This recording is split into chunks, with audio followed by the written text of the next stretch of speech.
The entertainment world is stunned today after filmmaker Von Kovacs sprung out of retirement to sign on for a remake of Wonder Man. There is an opportunity to reimagine a whole genre of storytelling. I need to be in this movie. I was born to play this character. Come on, Simon. Do you know how many people went out for those roles? This role, this movie, every day. If I get this close and I miss,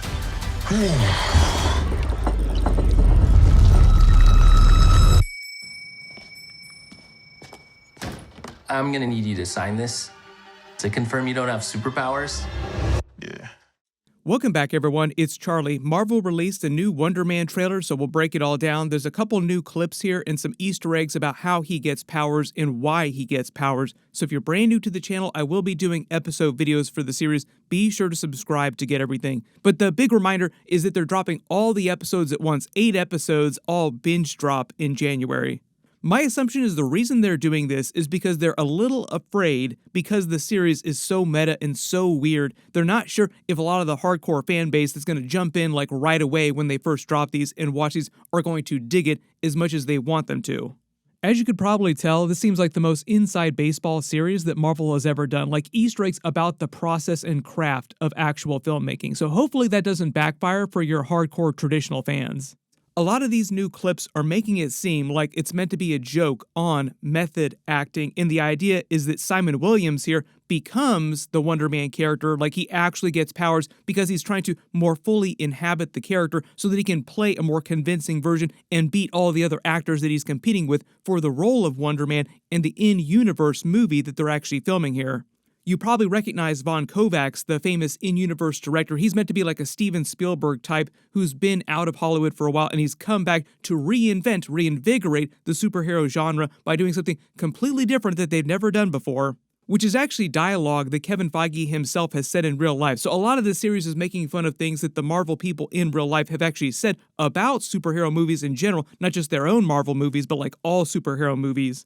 But it's also clowning on method actors, the method style of acting, like Jared Leto's a good example of that, kind of making fun of him by taking the whole concept of method acting to extremes. Like, what would you do to actually get a part? Would you actually undergo some crazy procedure, some accident where you actually got superhero powers so that you could get a role, just to get a role? You're up to something. What is it? It's more than time. And I think that part of the idea is that by the end of this, Simon Williams will become a superhero in the Marvel Universe after this, but I don't think that he's supposed to show up during Avengers Doomsday or Secret Wars, so if we see him come back after this series, it probably won't be till after Marvel Phase 7's reboot in the mutant era of the MCU just in general. There's a lot of West Coast Avengers energy going on right now in the MCU. They were trying to do something more with that, I think, during Marvel Phase 4 and Marvel Phase 5, all before they pulled back on their output and just delayed a lot of their plans till after Avengers Secret Wars. There's a lot of other jokes that Marvel is making about itself in here too. Superhero movies in general, yes, but a lot of Marvel jokes specifically.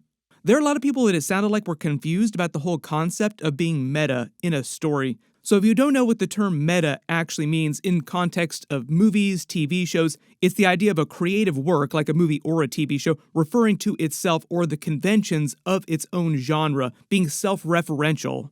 Probably one of the best examples of this are the Deadpool movies, Deadpool and Wolverine more recently, but one of the really good examples of this phenomenon in the superhero genre is that when the first Deadpool movie was released, a lot of superhero movies hadn't gotten self-referential to that level of degree. Like there'd been some of that in the background, very lightly, but they didn't start doing that wall-to-wall like the Deadpool movies did. Probably one of the other examples of that too is The Boys TV show, which itself tries to deconstruct the genre while also parodying Marvel and DC superhero movies. When they're showing the paraphernalia for the classic in-universe Wonder Man movie, Kali Piper, the person who did the music for the original movie on the poster, might be an Easter egg for Piper Dali, who is a Spider-Man character that got her powers in a lab accident involving her father's work, and herself was an obsessive fan stalking the in-universe movie star Bobby Carr.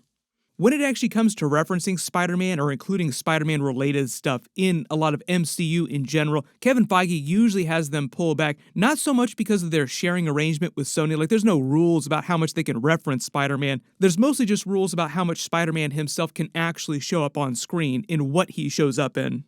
Usually the reason why you don't hear characters talking about, say, like Iron Man or Spider-Man, like the other really big characters all the time, even if they don't show up on screen and stuff, is mostly just Kevin Feige trying to keep people from watering down the Spider-Man character or like Iron Man or like the other big characters too much in general.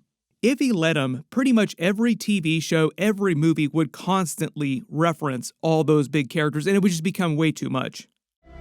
Is he crying? Let's not get ahead of ourselves. That happens in the distant future. Why is Thor crying? Quick, Do not speak to her. George Lucas was like this with the Yoda character after he debuted him during the original trilogy. The whole idea is that a lot of the side stories, the expanded universe material, the books, everybody wanted to do more Yoda stories explaining Yoda's backstory, but George Lucas felt like over-explaining him too much would actually take away the magic of Yoda's character, so he always prevented people from trying to explain too much about Yoda's backstory. Speaking of another Marvel-connected person, Jon Favreau helped birth the Marvel Cinematic Universe with the first couple of Iron Man movies. He also kind of does the same thing with the Grogu character, just like keeping him from showing up in every single thing all the time. Trevor has a funny comment about how many people went out for superhero roles. In context, he's talking about the classic in-universe superhero movies from the same era as that Wonder Man movie in-universe, which seems like it's like 1970s period just based on the design language, maybe 1960s period.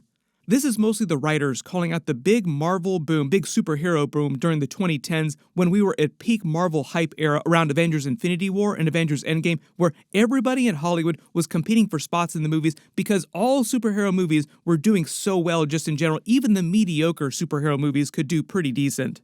And also shining a light on how now, like post-Avengers Endgame, they're way less popular in general as a genre, and most actors talk about how they do not want to be in superhero movies. Timothée Chalamet is a good example of this phenomenon. He said that Leonardo DiCaprio gave him two pieces of specific advice. One was stay away from hard drugs, which is good advice for anyone in general, not just really big rising actors, but like any human being. But also number two, stay away from superhero movies, meaning traditional Marvel DC movies.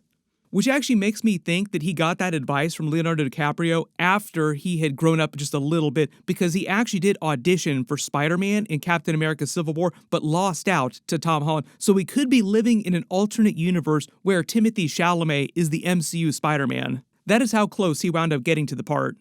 There's another joke about the in-universe Cash Grab 2 movie that they're filming during the series at some point. I think that's just meant to be a joke about Marvel sequels just in general. There's a sign for the Rogers musical on the studio lot as he's walking to the other sound stages. Seems like the musical has also expanded to the West Coast and shows are playing in Los Angeles now too, because I think this is meant to take place after the events of Hawkeye, and it opened up on Broadway. That's the whole idea.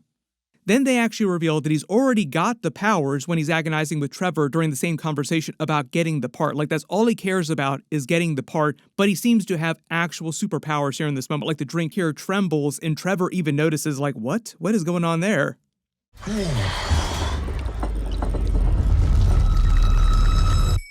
You also notice, zoom in and enhance on this, there's a QR code on the coaster. You can let me know if you think this points to anywhere, or if it'll actually eventually point to something that Marvel will actually connect to it. They actually did this during a lot of Marvel Phase 4 and Marvel Phase 5 series, where they'll bake little QR codes in the background, and usually they would point to the comics for any particular character. Like there was a QR code during She-Hulk that would point to specific She-Hulk comics, and during Moon Knight to Moon Knight comics. Maybe this QR code will just point to some Wonder Man comics when the series does debut. Also, the name on the coaster here, Sip Summer, makes me think of Scott Summers' Cyclops, but I don't think that that's what they're going for. Like, I don't think they're trying to reference that specific X-Men stuff actually happening during the course of this series. Then there's that awkward, funny moment at the casting call for the Wonder Man movie when he's trying to get the part and the person trying to stop people who already have powers. Because remember, in-universe, people know about the final battle in Avengers Endgame. They know about Thanos. They know about the Avengers. So, like, superpowered people is not a new idea for them. It's like a pretty common thing. Like, oh yeah, you have superpowers. You're a superhero. All the Avengers in-universe are meant to be celebrities. It seems like, just based on the way he makes that weird sound, it seems like he knows that he already has powers now and is clearly lying like, I don't know what you're talking about. Of course I don't have powers.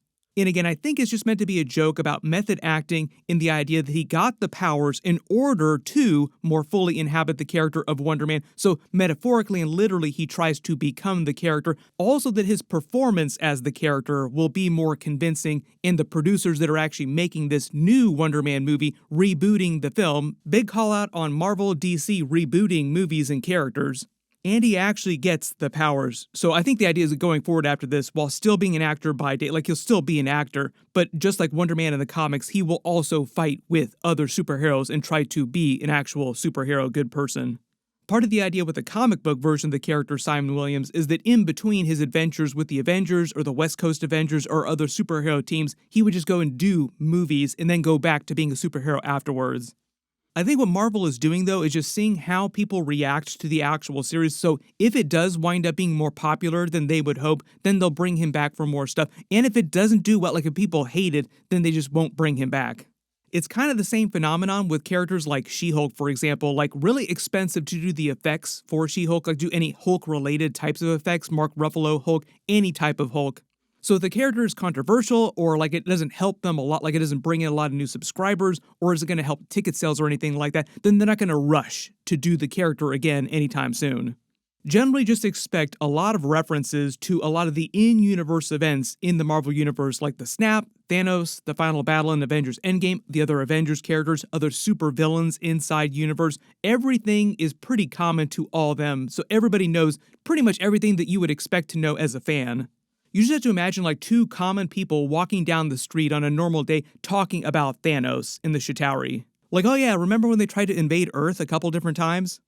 Just talking about the new TV stuff that Marvel is doing next year, I'm mostly excited for Daredevil Born Again Season 2 with all the Defenders stuff that they're bringing back, and X-Men 97 Season 2. Also, I think all the jokes here about them rebooting this Wonder Man series are also meant to be larger commentary on Marvel rebooting itself after Avengers Secret Wars, because Kevin Feige has already talked about that. He calls it a reimagining of the MCU. But that is basically what's happening. So if there's any other Easter eggs or references that you spotted during this new trailer that I didn't talk about during this video or my last Wonder Man trailer video from New York Comic Con, just write them below in the comments. I already did a video for the New York Comic Con footage. Click here for that, and click here for my brand new Avengers Doomsday video. Thank you so much for watching, and I'll see you guys in the next one.